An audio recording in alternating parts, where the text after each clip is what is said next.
Hello, everyone. My name is Lona Isaacs, and today I'll be reading an excerpt from chapter 1 of my book, Memorial Stones Testimonies of God's Faithfulness and Provisions in Times of Need, Volume 2. So, this is the excerpt from chapter 1, which is entitled Wrong Move. And the scripture for this chapter is Proverbs 19, verse 21. Many are the plans in a person's heart, but it is the Lord's purpose that prevails. So here goes. It is quite natural, after being in the same job for a number of years, to yearn to conquer new territory and seek out greener pastures. In January 2008, after working as a librarian for 5 years, I was bitten by a watered-down version of wanderlust. I loved my job, but I wanted more, and so I began to put out my feelers for a new job and a change of environment. An opportunity soon presented itself.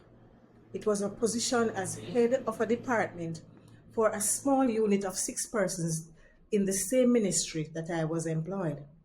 As a matter of fact, it was just down the passageway from my then current office. So much for wanderlust.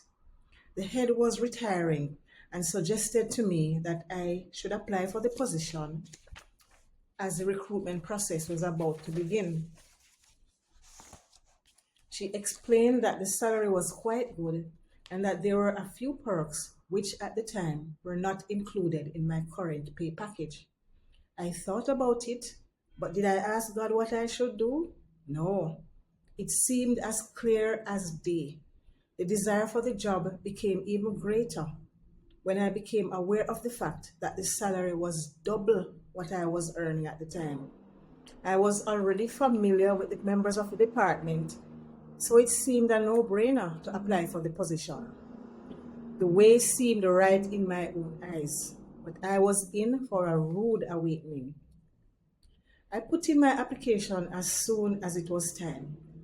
After waiting for a while, I was asked to sit an assessment, which I successfully completed, and then I was shortlisted for the interview.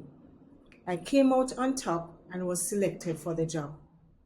Since the new position was in the same ministry, I was not required to resign my job.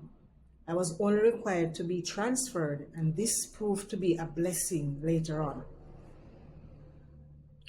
Being so excited about the emoluments of the position, I had not taken time to fully investigate what the job actually entailed.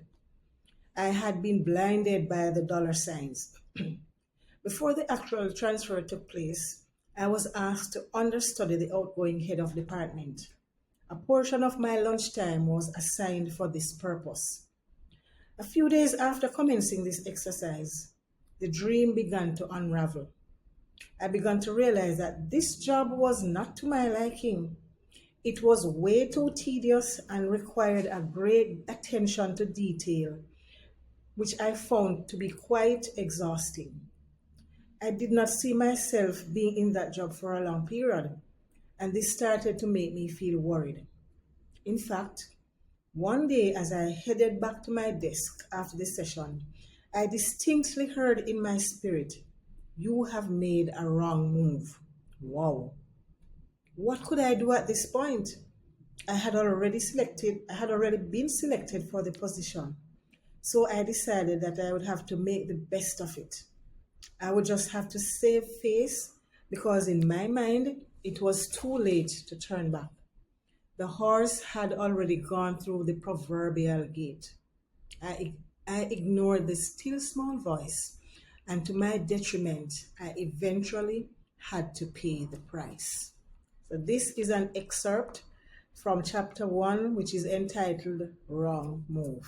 God bless you.